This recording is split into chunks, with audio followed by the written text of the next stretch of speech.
Well,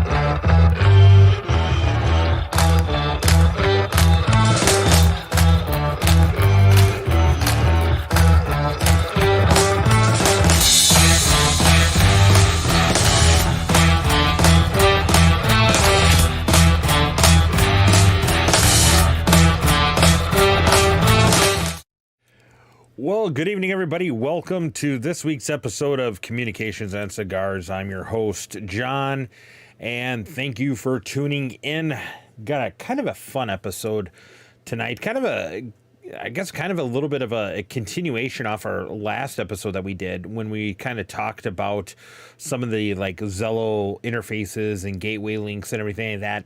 Had some emails that came in and they said, John, what is a gateway? Like, what is the concept of it? So I thought, you know what? That's kind of a good topic for tonight. And I figured, hey, let's go ahead and talk in regards to what is a gateway, and kind of as it says, gateways, what are they? How do we use them? All that kind of fun stuff like that on there. So we're going to delve into that. And a gateway is more than what you may actually think of what it is. Gateways can provide a couple different things, which, like I said, we're going to delve into that here tonight. But first of all, thank you for tuning in to Communications Cigars. We do attempt to go live or have a recorded show when we can on Monday nights at 8 p.m. on our channel here. So either like tonight, hey, it's happened to be live. Otherwise, there are some times where it's not actually live and it's actually recorded. But hey, you know, is it live or is it Memorex? So, good evening to everyone that tuned in. Couple things, of course, before we get started, we're going to talk about communications. We're going to talk about cigars. But if you ever have any questions or anything like that, please feel free to drop me a line at communications-cigars@jjkcom.com. That is correct. Communications-cigars@jjkcom.com. JJK Communications, of course, is our sponsor for all of our stuff. They get all this fun stuff, let our have us all toys and everything like that on there. And yeah, so we thank them very much for all that on there. So let's talk real quick before we get into the communications part. Let's talk about cigars. And one of the things that I thought would be interesting enough for talking about cigars tonight is questions that come up all the time. So I have a lot of times people will see me and not even with this or whatever, but more so of like, what are the three defining characteristics of a cigar? And I thought that was a kind of a good question on there. So what we're going to do is over the next kind of 3 episodes or so, we're going to talk about the individual kind of categories or classifications.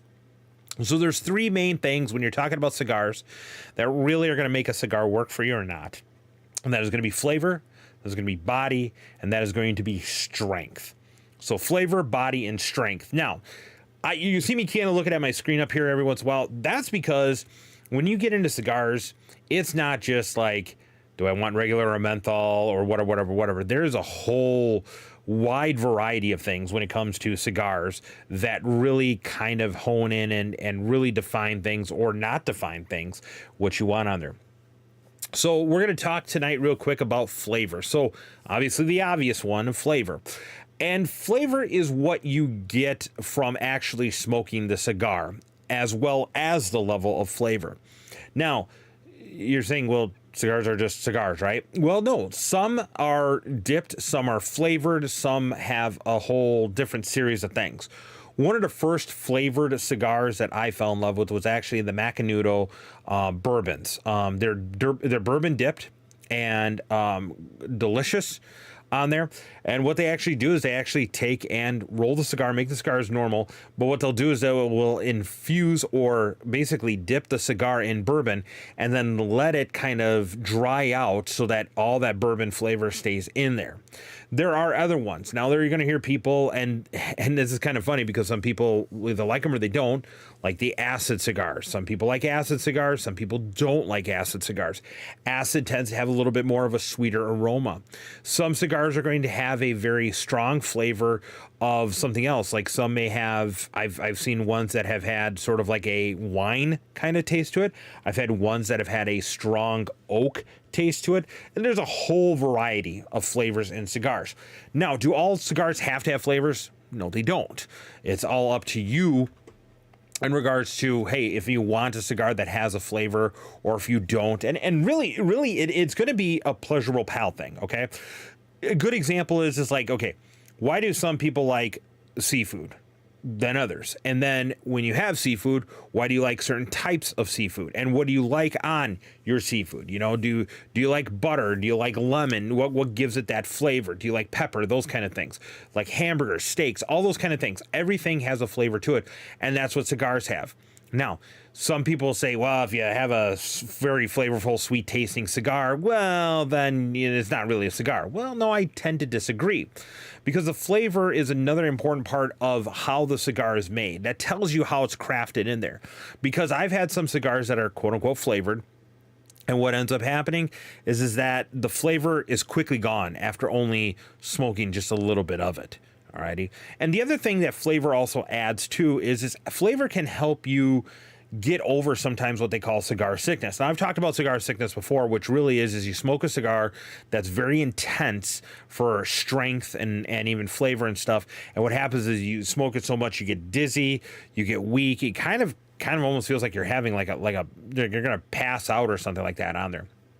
Sometimes those flavor cigars will help you get over that. And I'll do that from time to time. I have a very good friend, got me some actual Dominican Republic A. Fuentes cigars, as close as you can get to being authentic without having to travel down there. And I thank my friend T for that. And I will tell you this, I love those cigars. I will enjoy them. But I do mix it up after a while, because I find out if I continually try to smoke the A. Fuentes in order, I will get, sometimes it's a little too much for me. And that is also going to come down to wrapper. And we'll talk about the wrapper with the strength, and then we'll talk about the wrapper with, the smoke and everything like that on kind of our 3-part series here. So flavor is going to come a long way.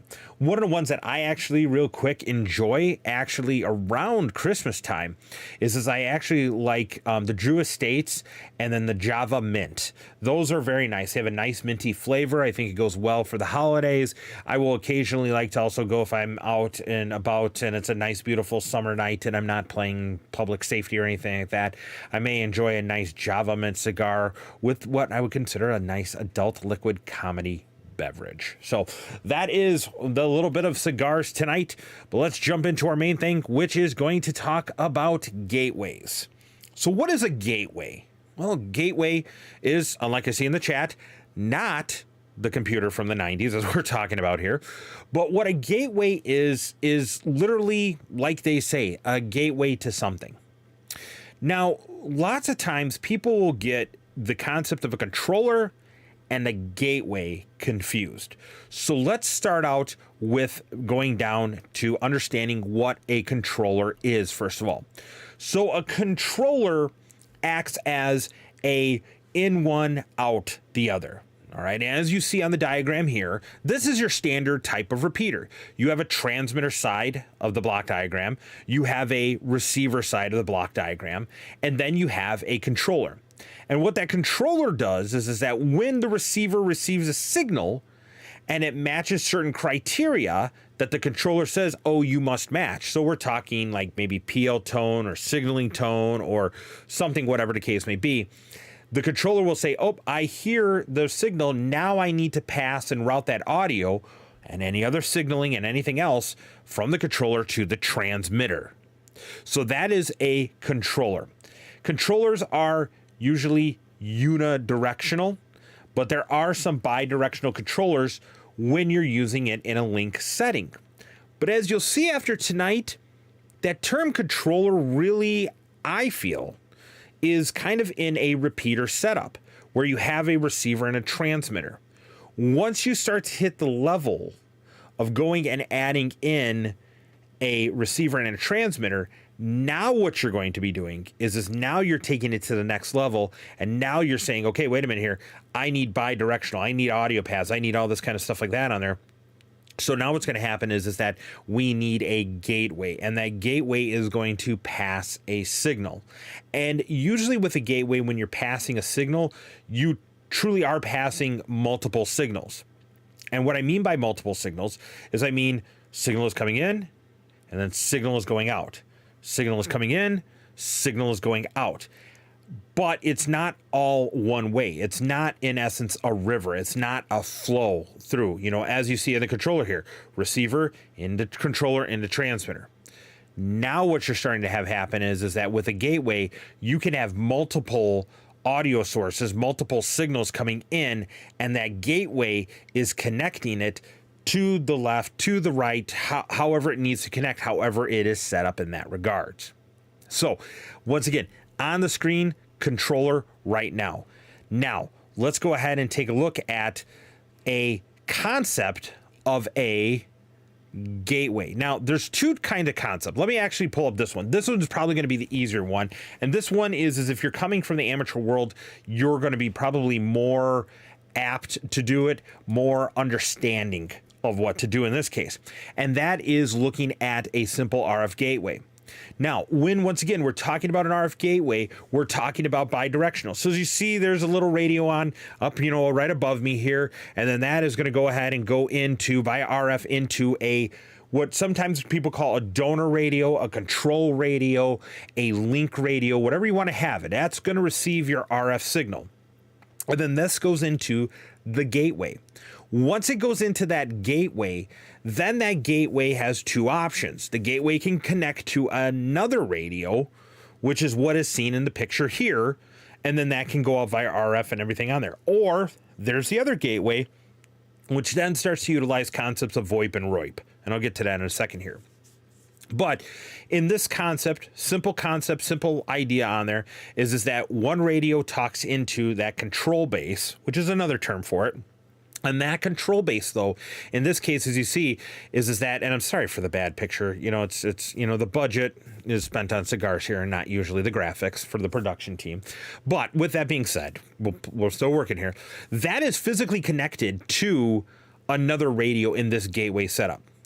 Now, where would this type of gateway be used? And that's a very good question. In this type of gateway, you would tend to see this kind of happen more so when you're on large-scale incidences or situations where public safety might be needing to do what they call a patch or an interconnect. And basically what you're doing is you're taking one type of service or system or technology, basically taking it into that control station. So in this case, the two mobile radios you see there with the microphones. Then that is converting it to analog audio. And then that analog audio is going into this controller device.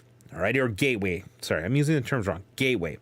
And this gateway then is saying, okay, wait a minute. Anytime I get a core sense. So core, remember, is carrier operated relay or carrier operated squelch if you do the core coughs. And that gateway there, that telex, as you see on the picture, is saying, you know what? Hey, I'm hearing and I'm getting a signal here. Now I know when I get a signal from this radio, not the receiver, but the radio itself, I need to now send it over to this radio, and that radio is going to cause to transmit. Okay? And then you see the diagrams here. But it's not just going ahead and doing radio. Think of it this way, and we have this in Wisconsin. This happens a lot, obviously. Just had it a couple weeks ago. There was a bad dude, okay? Bad dude left the hospital. Cops wanted to get this bad dude, kind of shake his hand, all that kind of jazz, right? And they gave chase, and they were on the interstate, and they were going, and we're about 19 miles in from the interstate, so they were hauling butt. And then what happened was that they were reaching the state line. Okay, so now they're going from Wisconsin to Minnesota. So now you need to get more people involved. Okay, well, they used to go ahead and saying, well, just switch over to my channel, this. Well, we have an issue. And this is truly an issue now, okay? We've all wanted to get on the same system. So the concept of statewide systems, post 9/11, all this stuff, yeah, great idea and everything.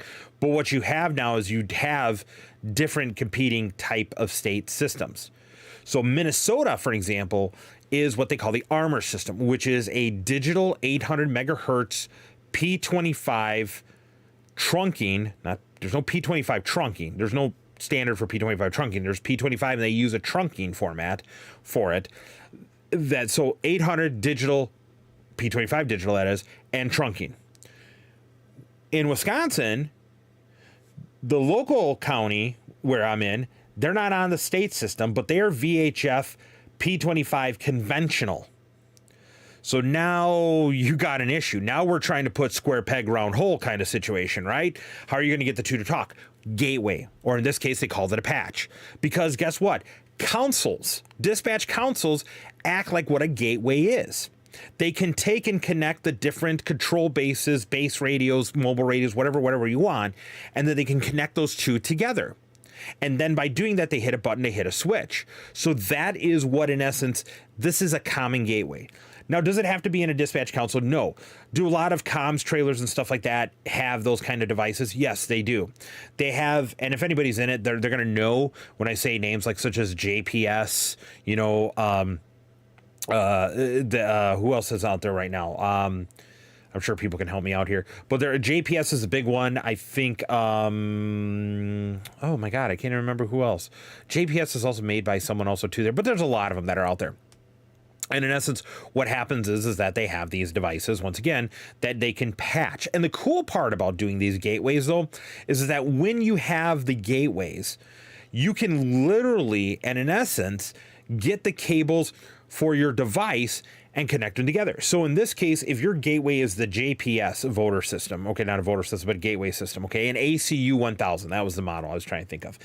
They literally have it that there's cards in this device. And once you have this card, each card has a cable and each radio connects into an individual card. And in this gateway that they have, you could have like 10 different radios, 10 different systems of multiple different bands, and then this gateway connects it together. The picture I have here is a simple 2-port radio gateway. Radio 1, Radio 2. And you can connect Radio 1 to Radio 2 and it's not a problem. Hey, it works great and everything like that. But that is the basic concept of the gateway. Now let's take a look now at a different type of gateway that is starting to become more prevalent in society. And that is going to be actually a ROIP or VoIP gateway. Now, VoIP stands for voice over IP. We've had voice over IP for a while. That's what standard kind of telephone is now coming. If you have an internet phone based service or something like that, that is VoIP. But ROIP, radio over IP, has the same essence and principles. But instead of needing to dial codes and stuff like that, like VoIP is kind of like a glorified PBX by the internet, if we want to use the 10,000 foot layman's terms. But with ROIP now, ROIP is doing the same thing, but as you see, what's different in our picture here? Well, what's different in our picture here is we're not going radio A into the gateway going out to radio B. What we're now adding is the internet or some sort of IP layer of traffic passing. So now what happens is you have your radio on your system going into your control base, whatever, that's the radio on the top, and then that is going into the gateway. Now what's happening then is that radio gateway could have other radios connected to it locally, or maybe not, and connect via the internet or IP based to a different gateway. Now that gateway is now connected to a control base or base radio or whatever you have, and now that is going out over a completely different RF network. Now the cool thing about gateways is you are only limited by your connectivity and your financial and imagination. Really it is. Because think of it this way, and in this picture I purposely picked some radio. So if anybody's familiar with Motorola radios, you're going to notice that the radio on the top is like a CP200, okay? Analog. That's analog. Going in via RF to another radio. That's analog. That then goes into a gateway. There's nothing that says that when you're connecting gateways to gateways that the signal has to remain in the same context of the audio format. Okay, now what the hell was that? What I mean by that is that I can have an analog gateway set up, right? Base radio. So once you get to the top, you got an analog handheld into a analog control base going into the gateway. But now the gateway to gateway is going to be a universal connection, right? It's going to talk to each other universally, right? So in that case, though, is that the way that it can change from analog to digital, or in this case, I have DMR radios, right? And the picture below, the Kenwood radio and the Motorola radio, they're DMR, and that's a DMR base, right? Okay. So now what I have is that now I have the gateways going into a DMR control base, and now that DMR control base is going out to the system, to the radios, whatever you have set up. And now what you have is you have a cross connection of different modes on there. pretty cool in my opinion. And pretty cool in my opinion to the point of saying, hey, guess what? You are actually creating a network of networks now. Because this is doing in simplex or direct communications. There's nothing stopping this gateway setup to be connected to systems. And giving that example that I had of with the chase and everything, we're going to go back to this. Now once again, this is a little different because the console is the gateway, but it's connected to a control base that is an 800 megahertz digital trunked base radio, okay? P25 digital trunked. That's coming in at a gateway, then the gateway is spitting it out to VHF conventional P25. Once again, you can change the modes. But when you're talking about this, and what this doesn't represent too well, and I guess shame on me, shame on the production team for graphics. Anyways, what we're talking about here, though, is that RF cloud that you see on here, that doesn't mean like necessarily RF signal. That means going into a system, into a network. Okay, a simulcast 800 megahertz P25 trunked radio network. That's the Armor system, right? Okay, with simulcast subsites, all that kind of jazz. Versus now it's coming out to the other one, which happens to be a conventional simulcast, once again conventional though, simulcast P25 conventional network. So you've crossed the two over there. So going back to our example here now, this RF clouds that we see in there, hell, that could easily go ahead and be networks upon networks.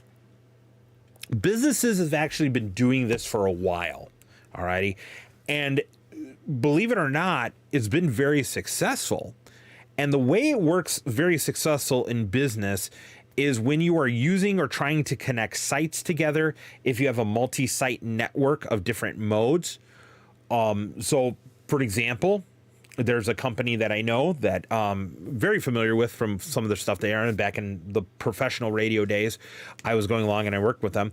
They had one warehouse in one location that was on, I believe it was UHF. And they had multiple conventional UHF channels. The other site that they need to connect to had done the upgrade, and they that site had money and stuff, and they went to an actual I think it was 800 megahertz convention. It was 800 analog, but I don't remember if it was a smart zone or if it was a type 2 trunking network. So now here's the problem that you have is that now you have people that need to communicate at one site that are on an 800 megahertz analog type. I think it was type 2 trunked system, radio system that needs to contact a UHF conventional system. How do you do that? How do you have the two sites talk to one another?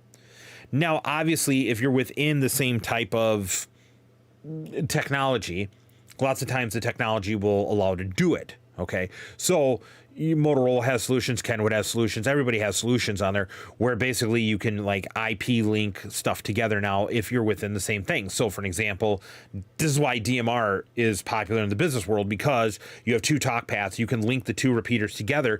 Hell, for that matter, they don't even need to be the same frequency band. You could have a VHF talking to UHF, but as long as you're on the same type technology, it's there. But that doesn't always work, right? That doesn't happen. Because what you have in this case is you may have a system that can't talk directly to another system. So what do we do for a solution? We enter in with a gateway. Now, let's go even one step further on how gateways are more efficient too in these cases. Because if you have a scenario, if you have a situation, we're not talking just business, we're talking public safety, whatever. Now you have flexibility in using a gateway to connect these things. So if you're on a channel, now whether you're using this internet connected one or the other one, which was just a single gateway, whatever you program in to those control bases to transmit on frequencies are the frequencies and the abilities of what you will be able to do with the gateway. So in other words, let's say you have the top one, where we'll call it warehouse 1 is the main channel, right? And then the channel below it, going through the internet to that gateway that comes out to gateway, let's say that's called warehouse 1 also on their system. So the names are the same, right? But let's say, for an example, there's a situation where supervisors of the top channel, the analog side of things, need to go to the admin frequency, okay, or supervisor frequency. Well, now all someone has to do is go over to the control base, change channels, and now guess what?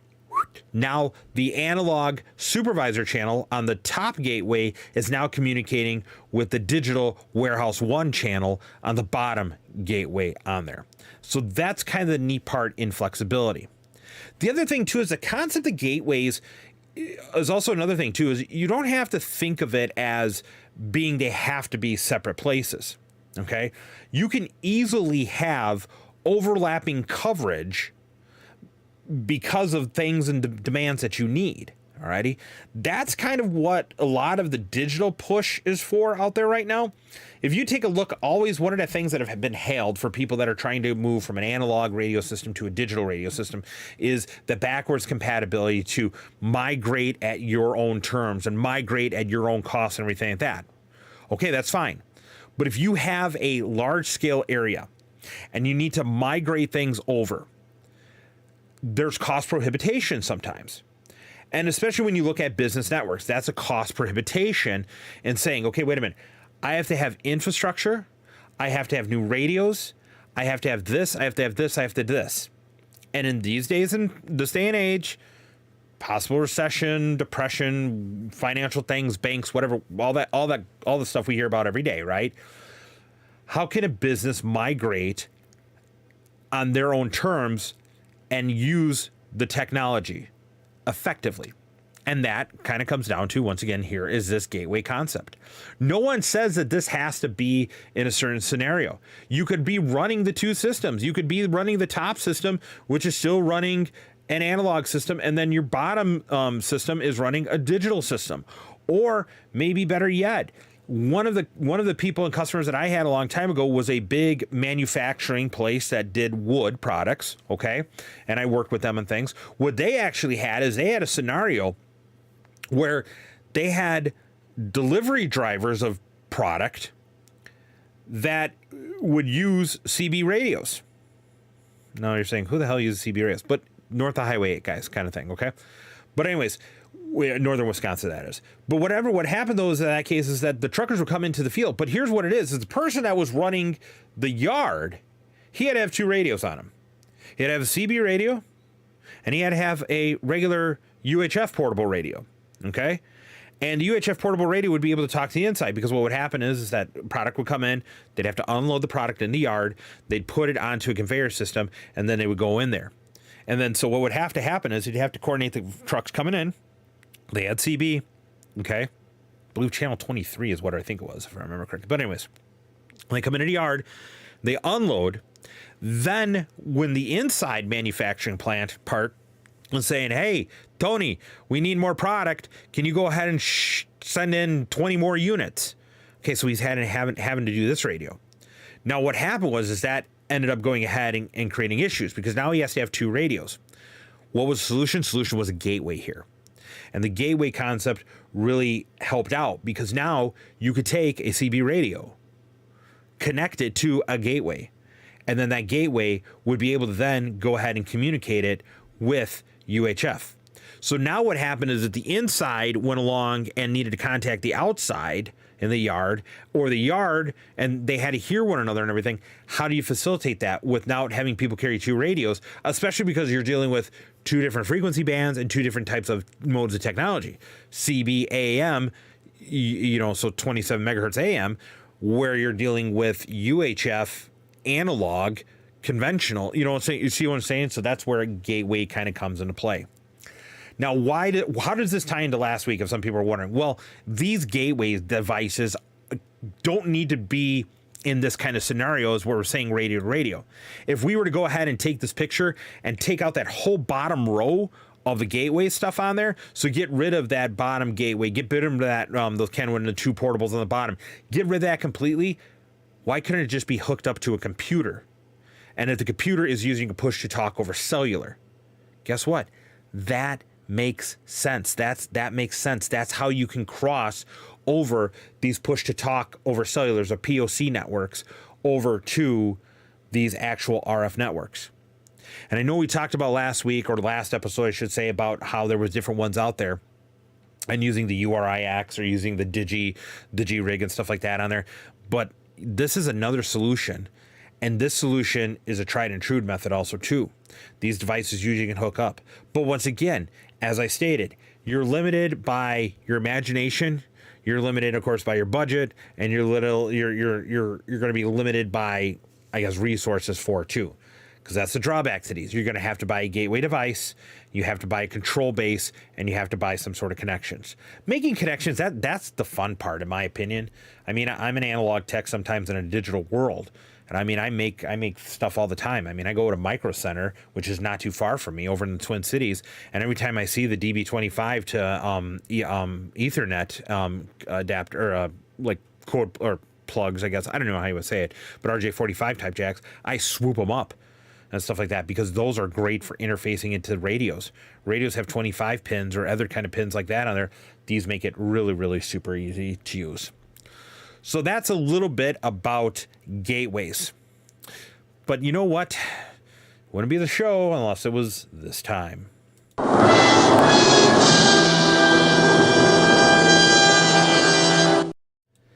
You know what really bends my antenna is how we don't really embrace the concept of gateways. One of the things that I've learned through my many years is that when you're dealing with radios, the principle of KISS. Keep it super simple. I've also known it to be KISS, as in keep it simple, stupid.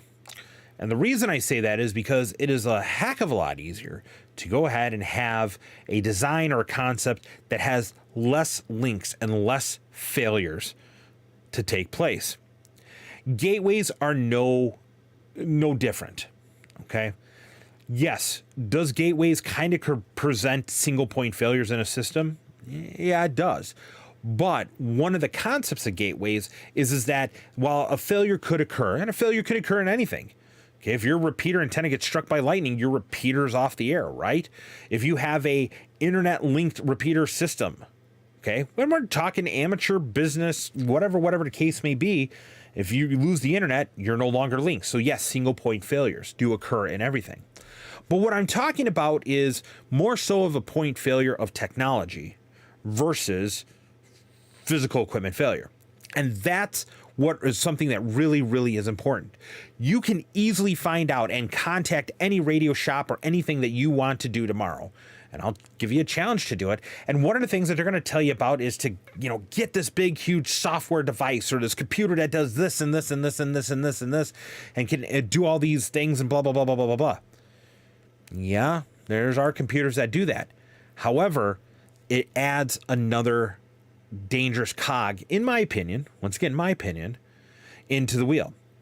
So what really bends my antenna is that people are looking for high price solutions, and these have to be the great magical software devices that do this and this and this and this, when all it super simply takes is a simple device that can pass traffic from one aspect of one radio or control base to another control base.